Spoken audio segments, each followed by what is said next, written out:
जय हिंद स्टूडेंट्स। आज हम लोग आपकी कोर कोर्स बुक फ्लेमिंगो का first lesson the last lesson को वर्ड बाय वर्ड समझेंगे। इसके राइटर हैं अल्फोंस डॉडी। ये लेसन लास्ट लेसन क्यों है, इसको समझने के लिए पहले हम इस लेसन के थीम को, इसके बैकग्राउंड को, इसकी सब थीम को समझेंगे। उसके बाद इस लेसन को समझेंगे। और स्टूडेंट्स, लेसन शुरू करने के पहले आपकी मेन बुक का नाम फ्लेमिंगो कहाँ से आया, इसके बारे में थोड़ी सी जानकारी ले लेते हैं। The word flamingo comes from the Latin and Spanish for fire, referring to their bright pink feather. जो ये फ्लेमिंगो वर्ड है, ये लैटिन और स्पेनिश लैंग्वेज से आया है।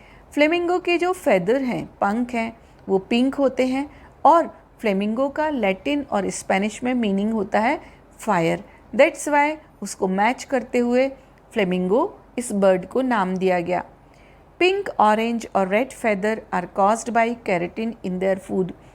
फ्लेमिंगो के जो फेदर हैं, पंख हैं, वो या तो पिंक होते हैं या ऑरेंज होते हैं और या रेड होते हैं। तो इनका पिंक, ऑरेंज या रेड होने का कारण है फ्लेमिंगो के फूड में केराटिन की प्रेजेंस। केराटिन क्या होता है?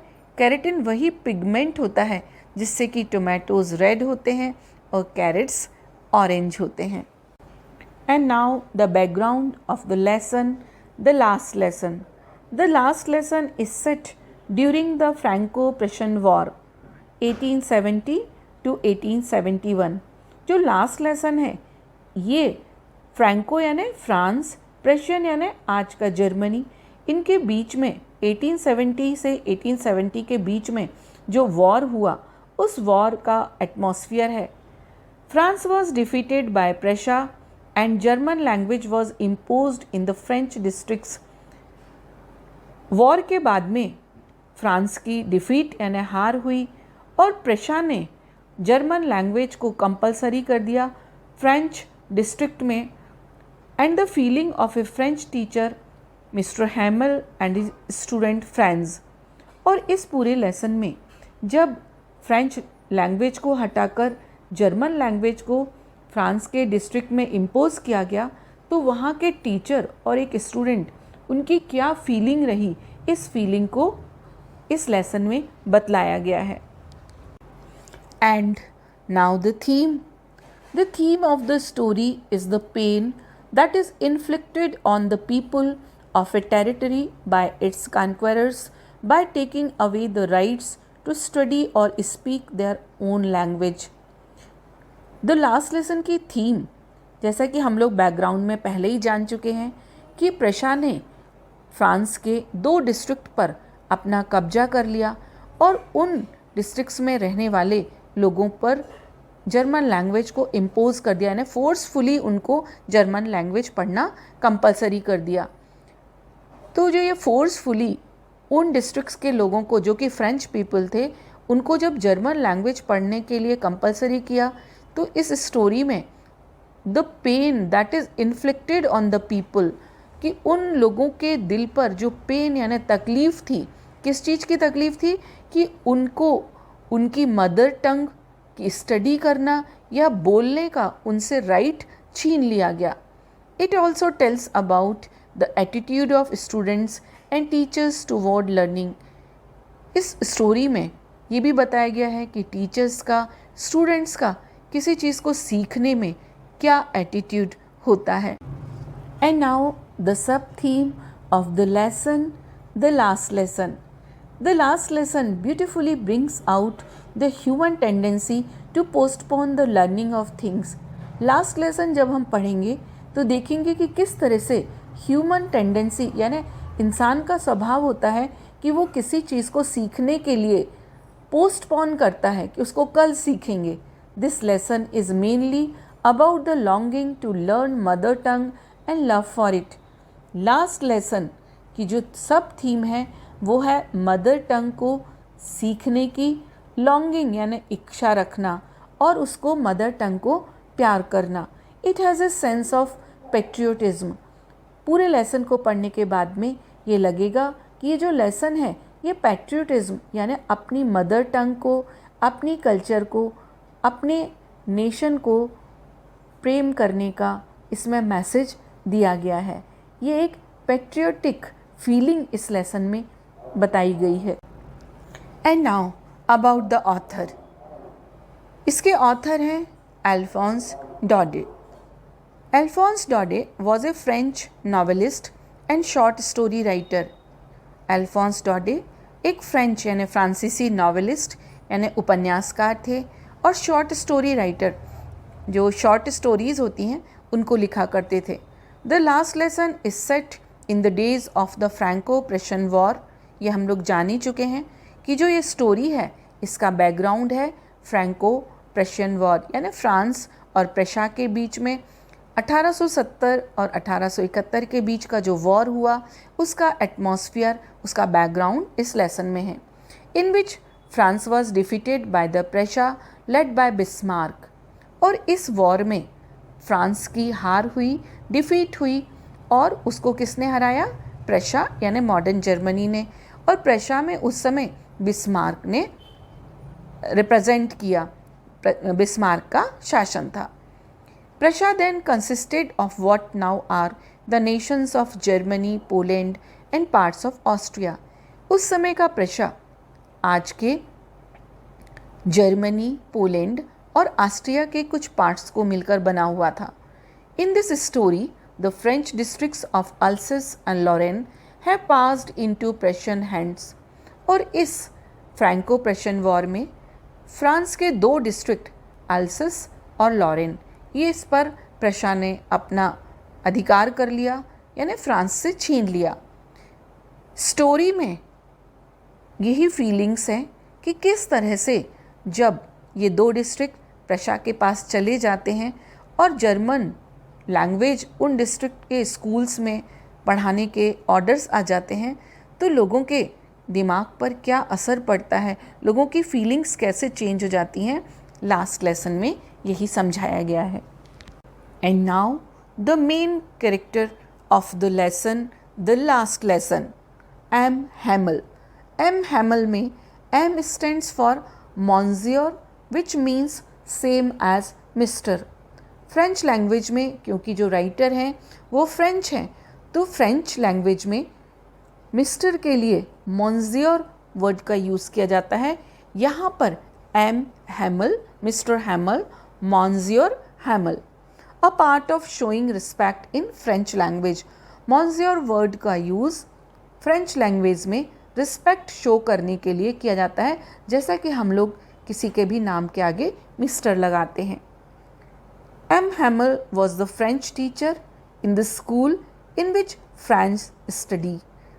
जो एम हैमल थे वो एक फ्रेंच लैंग्वेज पढ़ाने वाले टीचर थे और वहाँ पर हमारे इस लेसन का एक और कैरेक्टर फ्रेंच पढ़ता था। Mister Hamel, M Hamel was very loyal, वो वफादार थे, फेथफुल आज्ञाकारी थे, पैट्रियट देशभक्त थे एंड एक्सपीरियंस्ड टीचर। और उनको बहुत लंबा एक्सपीरियंस था। ये जब हम लेसन पढ़ेंगे तो इस बात को समझेंगे। He was emotionally attached to the school. वो उस स्कूल से इमोशनली अटैच थे एंड ऑल हिज स्टूडेंट्स, और अपने स्टूडेंट्स से भी बहुत ही इमोशनली अटैच थे। स्टोरी पढ़ने पर ये हम समझेंगे। फ्रांस जो कि नरेटर है स्टोरी द लास्ट लेसन का, a young school boy in the French region of Alsace Lorraine in the 19th century. जो फ्रेंच रीजन फ्रांस के दो डिस्ट्रिक्ट हैं जिन पर कि प्रशा ने अधिकार कर लिया है, अल्सस और लॉरेन, उस इलाके में फ्रांस वहाँ के स्कूल में पढ़ता है। He likes to spend time in the woods और by the local river over going there. जो उसका समय है वो जंगल में घूमता रहता है और वहाँ की एक लोकल रिवर है वहाँ पर घूमता रहता है। Scared of his teacher mister हैमल, और अपने टीचर से बहुत डरता है। But he had an acute sense of understanding, लेकिन उसमें अंडरस्टैंडिंग का एक सेंस है, फीलिंग है, रिकग्निशन है एंड रिस्पेक्ट, और वो रिस्पेक्ट करता है। जब हम स्टोरी को पढ़ेंगे तो हमें लगेगा ये फ्रेंड्स में ये सारी चीज़ें हैं, अंडरस्टैंडिंग है, फीलिंग है towards her mother tongue, towards her nation, towards her teacher, recognition है एंड रिस्पेक्ट है। Friends had all the sense of head and heart, और उसको दिल और दिमाग से जुड़े सारे सेंसेस फ्रेंड्स में हैं। और एंड नाउ, और अब हम पढ़ते हैं the last lesson.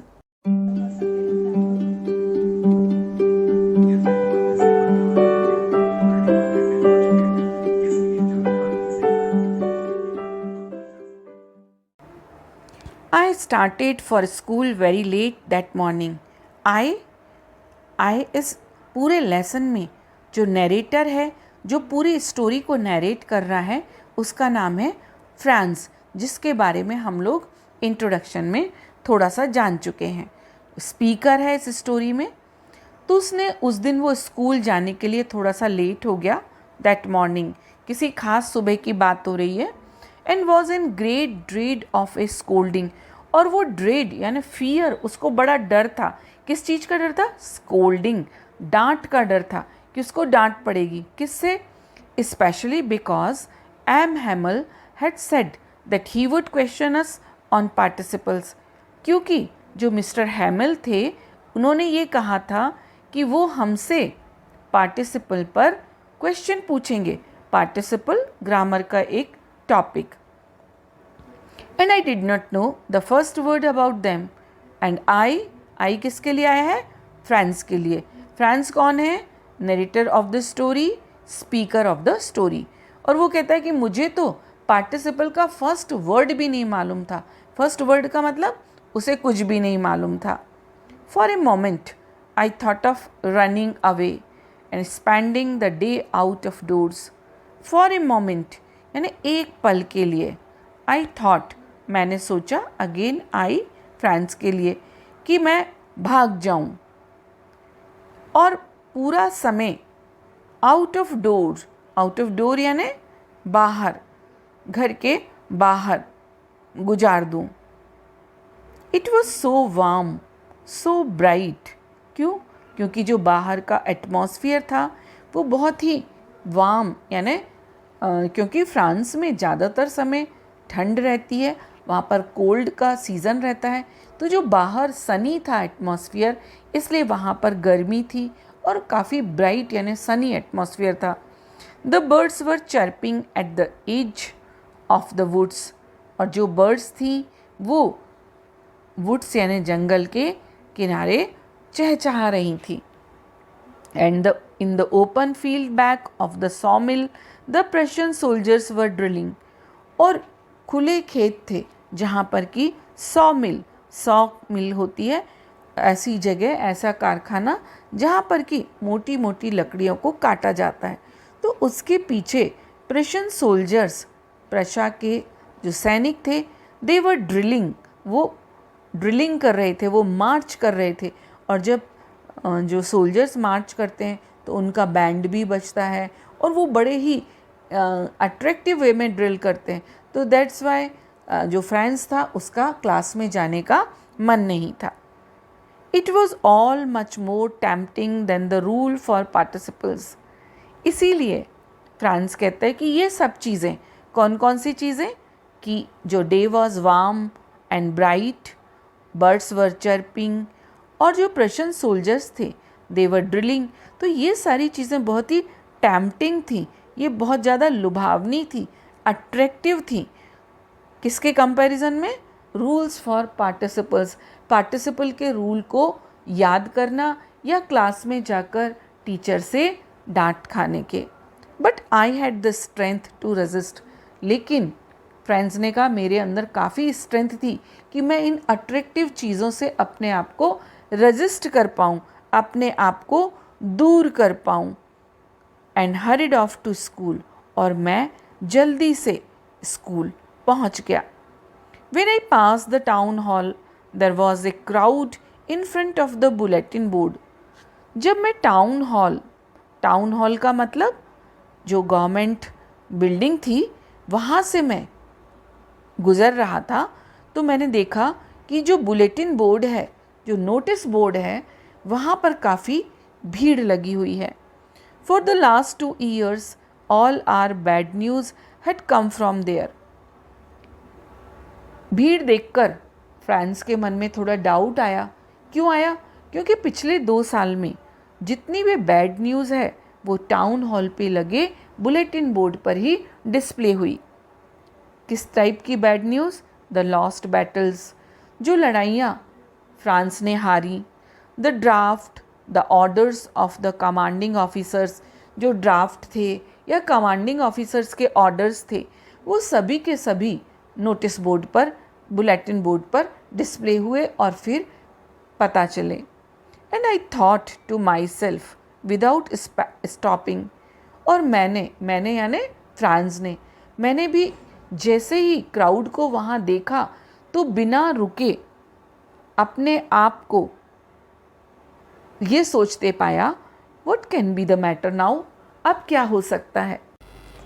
Then as I hurried by as fast as I could go, the blacksmith Wachter who was there with his apprentice reading the bulletin called after me, "Don't go so fast, bub.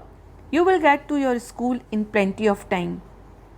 Then as hurried by, क्योंकि France पहले ही late हो चुका था, ये हम first paragraph में जान चुके हैं। तो as fast as I could go, I France खुद अपने लिए यूज़ कर रहा है कि जितनी जल्दी मैं जा सकता था उतनी जल्दी मैं चला। The blacksmith Wachter who was there, bulletin board के पास में ब्लैक स्मिथ यानी लोहार, जो कि लोहे का काम करता है। वॉचर हु वॉज देयर, उसका नाम था वॉचर, जो अपने अप्रेंटिस के साथ में था। अप्रेंटिस यानी ट्रेनी, जिससे वो ट्रेनिंग लेता था, उसके साथ में था। रीडिंग द बुलेटिन, वो बुलेटिन बोर्ड पर जो भी न्यूज़ आ रही थी उस न्यूज़ को पढ़ रहा था। कॉल्ड आफ्टर मी, उसने मुझे आवाज़ लगाई और कहा, डोंट गो सो फास्ट बब। बब यानी किसी भी बच्चे को पुकारने के लिए जो शब्द यूज़ किया जाता है, निक नेम बब। तो उसने कहा, बब इतनी जल्दी मत जाओ, you will get to your school in plenty of time. Plenty of time यानी काफ़ी समय है तुम्हारे पास में और तुम अपने स्कूल पहुंच जाओगे। I thought he was making fun of me, मैंने सोचा कि शायद वो मेरा मजाक बना रहा है। मेकिंग फन ऑफ मी, मजाक बनाना। And reached mister Hamel's little garden all out of breath, और मैं मिस्टर हैमल के लिटिल गार्डन में, मिस्टर हैमल का एक छोटा गार्डन था जो कि स्कूल के बाहर ही था, मैं वहाँ पर पहुँच गया। कैसे पहुँचा? आउट ऑफ ब्रेथ यानी मेरी सांस फूलने लगी। पेंटिंग, बिल्कुल हाँफते दौड़ते मैं लिटिल गार्डन तक पहुँच गया।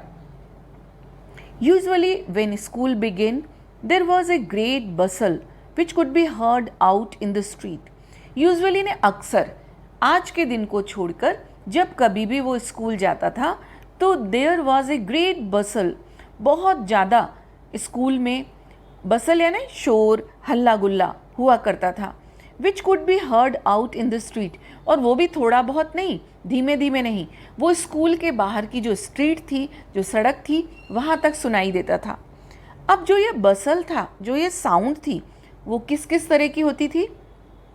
The opening and closing of desk, जो बच्चे थे वो डेस्क को खोलते थे और बंद करते थे, उसकी आवाज़। Lessons repeated in unison, unison यानी एक साथ, एट द सेम टाइम, सारे बच्चे एक साथ जो भी पढ़ाया जाता था उसको रिपीट करते थे, तो वो साउंड भी स्ट्रीट तक आती थी। Very loud with our hands over our ears to understand better, और उनका तरीका भी बड़ा स्पेशल होता था। बहुत ज़ोर से, बहुत ही लाउडली जो बच्चे थे वो अपने लेसन्स को रिपीट करते थे, और उनके हाथ उनके कानों पर होते थे। यानी जो फ्रांस के क्लासमेट्स थे वो अपने हाथों को अपने कानों पर रखते थे और ज़ोर ज़ोर से लेसन को एक साथ रिपीट करते थे। क्यों? ताकि वो बहुत अच्छे तरीके से, टू अंडरस्टैंड बेटर, ताकि उस लेसन को बहुत अच्छे से समझ सकें। तो जो सेकंड साउंड थी वो जो बच्चे थे, स्टूडेंट्स थे, उनका रिवीजन की साउंड आती थी, एक साथ जोर जोर से दोहराना। And the teacher's great ruler rapping on the table, और जो तीसरी साउंड थी वो टीचर की जो बड़ी सी छड़ी थी, जो रूलर था, वो बार बार टेबल पर रैप करते थे, उसको जोर जोर से पटकते थे, उसको जोर जोर से टेबल पर बजाते थे, स्ट्राइक करते थे। तो इस तरह से जो ये तीनों साउंड यूजुअली आज का दिन छोड़कर जब भी फ्रांस स्कूल गया तो क्लास के बाहर ही नहीं, स्ट्रीट तक ये साउंड्स आती थी। But now it was all so still. अब ये डिफरेंस है, ये अनयूजुअल है कि आज जो कुछ भी और दिन होता था आज वैसा नहीं था। आज क्या था? स्टिलनेस थी, चारों तरफ कोई आवाज नहीं आ रही थी। I had counted on the commotion to get to my desk without being seen. जैसा ये शोरगुल होता था तो मैं शोरगुल में क्या करता था कि चुपचाप अपनी डेस्क पर जाकर बैठ जाता था। काउंटेड ऑन द कमोशन, मैं इस कमोशन को, मैं इस शोरगुल को, इस नॉइस को, इस कन्फ्यूज़न पर डिपेंड रहता था, क्योंकि मैं लेट हो जाता था और मैं धीरे से इस शोरगुल में चुपचाप अपनी डेस्क पर आकर बैठ जाता था। लेकिन आज क्या है? आज एवरीवेयर इज स्टिलनेस, सब तरफ खामोशी है, सब तरफ शांति है। But of course that day everything had to be as quiet as Sunday morning. लेकिन संडे मॉर्निंग की तरह सब तरफ क्वाइटनेस है। संडे मॉर्निंग की क्यों? क्योंकि तब स्कूल की छुट्टी होती है। Through the window I saw my classmates. जब मैंने देखा कि आज स्कूल में क्वाइटनेस है, स्टिलनेस है, तो मैंने विंडो में से झांक कर देखा मेरे क्लासमेट्स को। क्लासमेट यानी सहपाठी। ऑलरेडी इन देयर प्लेसेस, लेकिन मेरे क्लासमेट्स सब अपनी सीट्स पर थे। And mister हैमल walking up and down with his terrible iron ruler under his arm.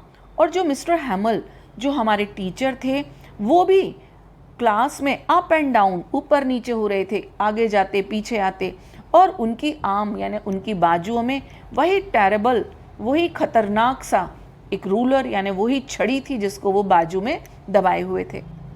I had to open the door and go in before everybody. मुझे अब दरवाज़ा खोलकर सबके सामने अंदर जाना था। You can imagine how I blushed and how frightened I was. आप इमेजिन कर सकते हो कि मुझे कितनी सबके सामने ब्लश यानी शर्मिंदगी होगी, कितनी सबके सामने झेप आएगी और कितना मुझे डर लगेगा, ये आप इमेजिन कर सकते हो। बट नथिंग हैपेंड, ऐसा कुछ नहीं हुआ। Mister हैमल saw me and said very kindly.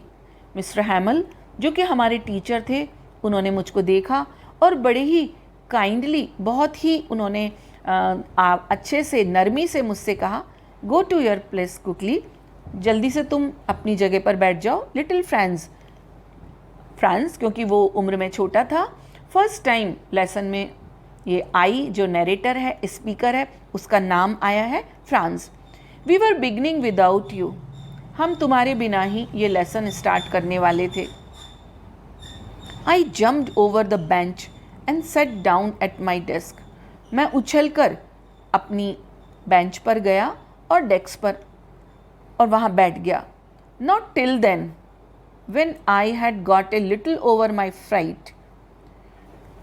थोड़ी देर में मैंने अपने डर पर, अपनी फ्राइट पर काबू पा लिया। Did I see that our teacher had on his beautiful green coat. मैंने देखा कि जो हमारे टीचर हैं, मिस्टर हैमल हैं, वो बहुत ही सुंदर अपना ग्रीन कोट पहनकर आज क्लास में आए हैं। His frilled shirt and the little black silk cap, all embroidered, that he never wore except on inspection and prize days। जो मेरे टीचर थे मिस्टर हैमल, वो अपनी फ्रिल्ड शर्ट यानी शर्ट पर फ्रिल लगी हुई और एक अपना ब्लैक सिल्क का कैप लगाए हुए थे, और जिस पर एम्ब्रॉयडरी यानी कशीदाकारी थी, जिसको वो केवल इंस्पेक्शन, जब कभी स्कूल में इंस्पेक्शन होता था यानी निरीक्षण होता था, या फिर प्राइज डेज या फिर प्राइज डिस्ट्रीब्यूशन होता था, तभी वो ये ड्रेस पहन कर आते थे। मिस्टर हैमल ने उस दिन क्या पहना हुआ था?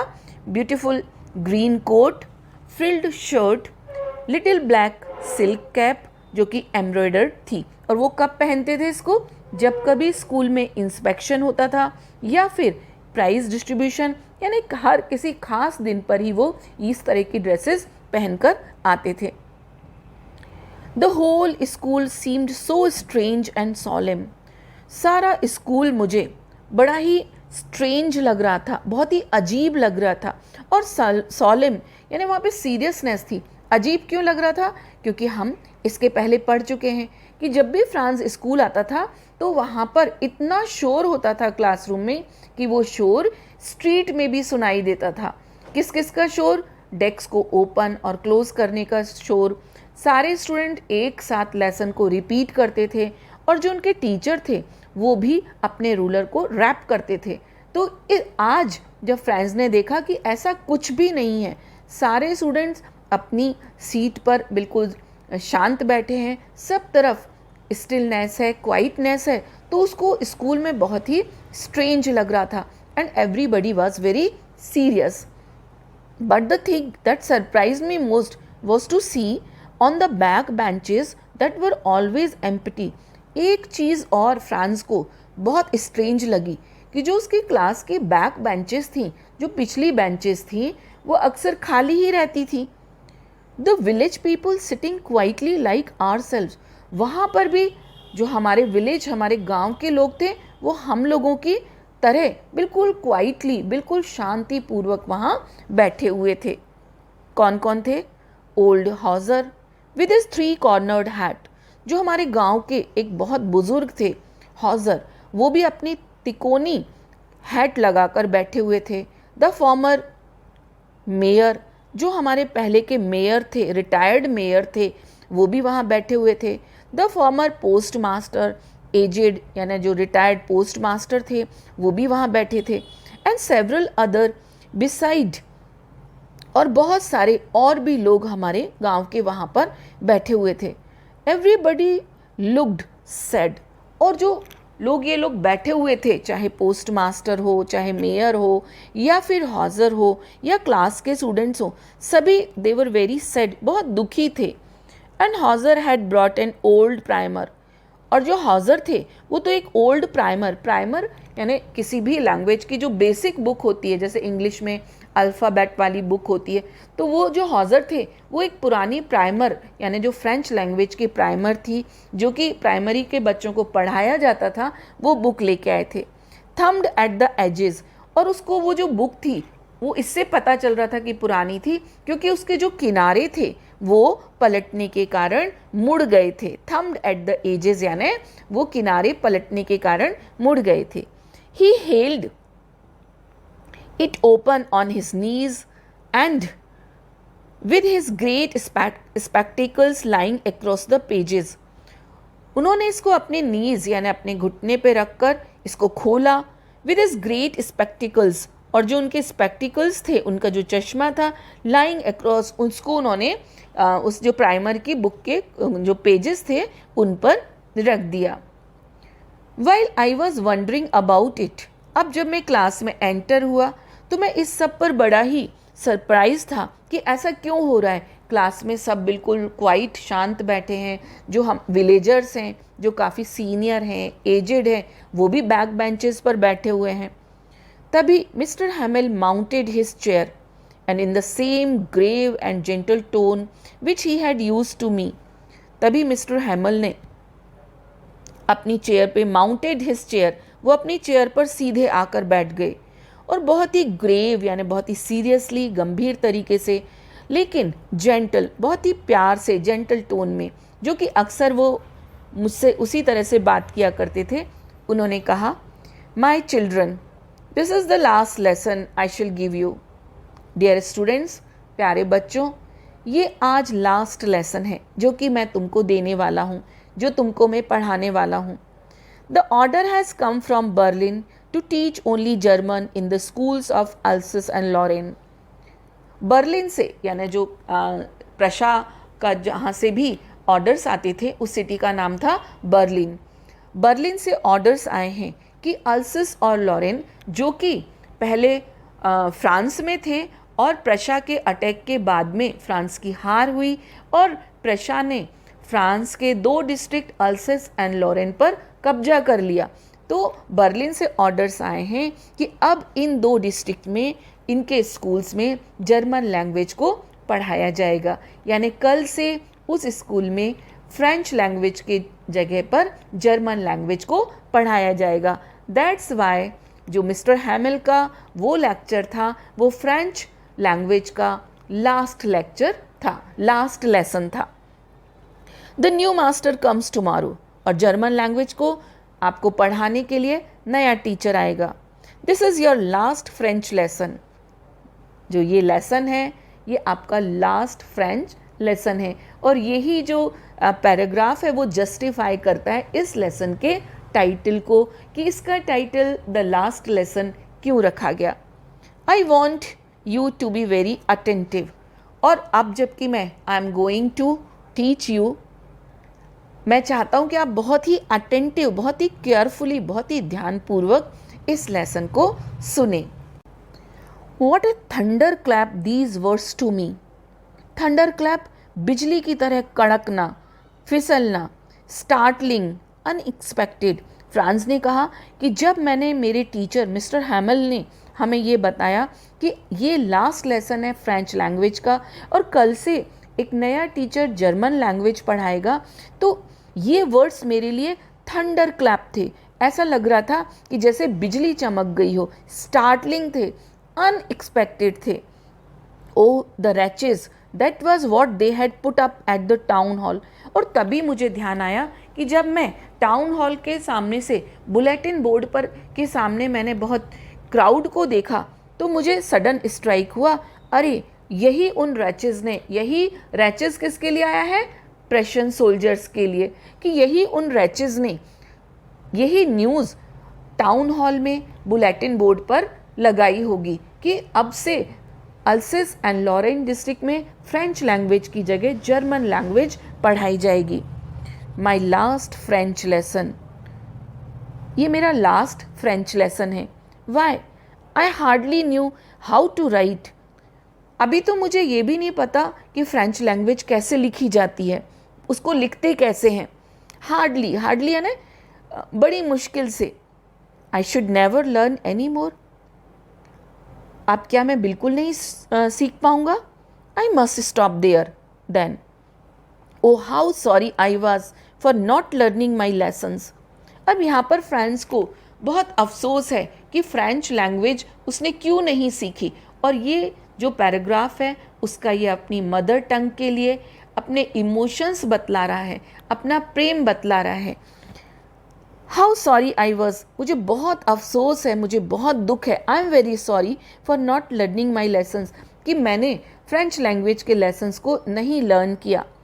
फॉर सीकिंग बर्ड्स एग्स, और instead of learning French language को सीखने के बजाय मैंने क्या किया? सीकिंग बर्ड्स एग्स, मैं चिड़ियों के अंडे ढूंढता रहा, क्योंकि वहीं पास में जंगल था, ये हम लोग फर्स्ट पैराग्राफ में जान चुके हैं। और गोइंग स्लाइडिंग ऑन द सार, सार वहाँ की लोकल रिवर है उन डिस्ट्रिक्ट की जहाँ पर कि मिस्टर हैमल जिस स्कूल में पढ़ाते हैं, तो मैं वहाँ पर स्लाइड यानी नदी में मैं तैरता रहा। My books that had seemed such a nuisance a while ago, और अभी थोड़ी देर पहले जो ये किताबें थी जो मुझे बड़ी न्यूसेंस लग रही थी, मुझे बड़ी बेकार लग रही थी, मुझे बड़ी बोझ जैसी लग रही थी, मुझे इनसे प्रॉब्लम होती थी, मुझे ये बर्डनफुल लगती थी, और अब कैसी लग रही है? सो हैवी टू कैरी, और ऐसा लगता था कि कैसे मैं इनका बोझ उठाऊं। My grammar and my history of the saints were all friends now that I couldn't give up. मेरी ग्रामर की बुक और जो हिस्ट्री में लिखा हुआ है वो सब कुछ, और मेरे पुराने फ्रेंड्स, मैं इन सबको कैसे गिव अप, मैं इन सबको कैसे छोड़ पाऊँगा। एंड मिस्टर हैमिल टू, और मिस्टर हैमिल को भी मैं कैसे छोड़ पाऊँगा। जैसे ही फ्रेंड्स को पता चलता है कि ये जो आज का लेसन है, this is the last lesson of French language, suddenly उसको अपना जो कुछ भी उसने पास्ट में किया उस पर अफसोस होने लगता है, और उसको अपनी मदर टंग को ना सीख पाने का बड़ा दुख होता है। The idea that he was going away that I should never see him again made me forget all about his ruler and how cranky he was. और जैसे ही मुझे पता चला कि मिस्टर हैमल जो अब हमको नहीं पढ़ाएंगे और अब हमको कोई दूसरा टीचर पढ़ाएगा, इसी आइडिया ने मुझको बहुत ज़्यादा दुखी कर दिया। और मैं उनके रूलर के बारे में कि किस तरह से वो अपनी छड़ी से मारा करते थे या किस तरह से वो बहुत स्ट्रिक्ट थे, ये सब कितने वो रफ थे, ये सब मेरे दिमाग से निकल गया। Poor man, it was in honor of this last lesson that he had put on his fine Sunday clothes. बेचारे। और अब मुझे पता चला कि इस लास्ट लेसन के सम्मान में, क्योंकि मिस्टर हैमल कुछ खास स्पेशल डेज पर ही अपनी वो ड्रेस पहना करते थे और आज का ये जो लास्ट लेसन का डे था that was very special for mister Hamel, that's why he wore his special clothes on his fine Sunday clothes. And now I understand why the old men of the village were sitting there in the back of the room. और अब मेरे समझ में आया कि जो गांव के एजेड लोग थे, जो गांव के सीनियर लोग थे, हाउसर था और मेयर था, पोस्टमास्टर था, ये लोग बैक बेंचेस पर आकर क्यों बैठ गए। And now I understood why the old men of the village were sitting there in the back of the room. और अब मेरे समझ में आया कि क्लासरूम में सारी बातें, जैसे ही मिस्टर हैमल ने कहा कि this is the last lesson of French language और कल से वहाँ पर जर्मन टीचर आके पढ़ाएंगे, तो फ्रांस को पूरी बात समझ में आ गई कि क्यों इतनी क्वाइटनेस थी, क्यों सीरियसनेस थी, क्यों उसकी क्लास में जो उनके गांव के एजेड और सीनियर लोग बैठे हुए थे, ये सारी बात उसके समझ में आ गई। It was because they were sorry too, और इसका एक और कारण था कि सभी को बहुत ज़्यादा अफसोस था, एवरीबडी वॉज सॉरी कि अब हमको फ्रेंच लैंग्वेज नहीं हम सीख पाएंगे, that they had not gone to school more. It was their way of thanking our master for his 40 years of faithful service. और वो इसलिए भी आए थे कि मिस्टर हैमल को के लिए वो लोग बहुत थैंकफुल थे, उनका आभार व्यक्त करने आए थे। क्यों? क्योंकि मिस्टर हैमल 40 ईयर्स से 40 साल से अपनी सर्विसेज उस स्कूल में दे रहे थे, and of showing the respect for the country that was theirs no more. और वो लोग अपने कंट्री को, उन दो डिस्ट्रिक्ट को, अल्सेस एंड लॉरेन को, वहाँ पर क्योंकि मिस्टर हैमल टीचिंग कर रहे थे, तो वो रिस्पेक्ट शो करने के लिए, अपना सम्मान, अपना अभिवादन व्यक्त करने के लिए कि अब ये जो दोनों डिस्ट्रिक्ट हैं अब ये फ्रांस के नहीं हैं, ये जर्मन के हो गए हैं, तो अपना रिस्पेक्ट पे करने के लिए वो लोग आए थे। While I was thinking of all this, France ने कहा कि जब मैं ऑल दिस, ये सब कुछ सोच रहा था, क्या क्या सोच रहा था कि स्कूल में इतनी क्वाइटनेस क्यों है, इतनी स्टिलनेस क्यों है, हर कोई इतना सीरियस क्यों है, और जो सीनियर हैं, जो aged people of the village हैं, वो क्यों आए हुए हैं और बैक बेंचेस पर क्यों बैठे हुए हैं, और मिस्टर हैमिल भी ऐसी ड्रेस क्यों पहने जो किसी स्पेशल ओकेज़न पर पहनते हैं। तो ये सब जब मैं I was thinking, I heard my name called, तभी मिस्टर हैमिल ने मेरे नाम को पुकारा। It was my turn to recite, अब मेरी बारी थी रिसाइट करने की, यानी रिपीट करने की, या जो भी वो बोल रहे थे उसको दोहराने की। What would I not have given to be able to say that dreadful rule for the participle all through? Participle का जो बड़ा ड्रेडफुल यानी जो फ्राइटनिंग रूल था, वो तो जो रूल्स थे मैंने कभी पढ़े ही नहीं, इसलिए वो रूल्स मुझे फ्राइटनिंग लग रहे थे। Very loud and clear and without one mistake, क्योंकि मैंने कभी पढ़ा ही नहीं था, इसलिए मैं उनको लाउडली और क्लियरली और बिना किसी भी मिस्टेक के मैं उनको रिसाइट नहीं कर सकता था। But I got mixed up on the first word, और मैं एक ही जैसे ही मैंने रिसाइट करने की शुरुआत की, मैं मिक्सड अप यानी कंफ्यूज हो गया, and stood there holding on to my desk, और अपनी डेस्क को पकड़कर खड़ा हो गया। माई हार्ट बीटिंग, मेरा जो हार्ट था, मेरी जो पल्सेस थी, बहुत बहुत तेज़ तेज़ चलने लगी। Not daring to look up, और मेरी अब देखने की, ऊपर देखने की भी हिम्मत नहीं रही।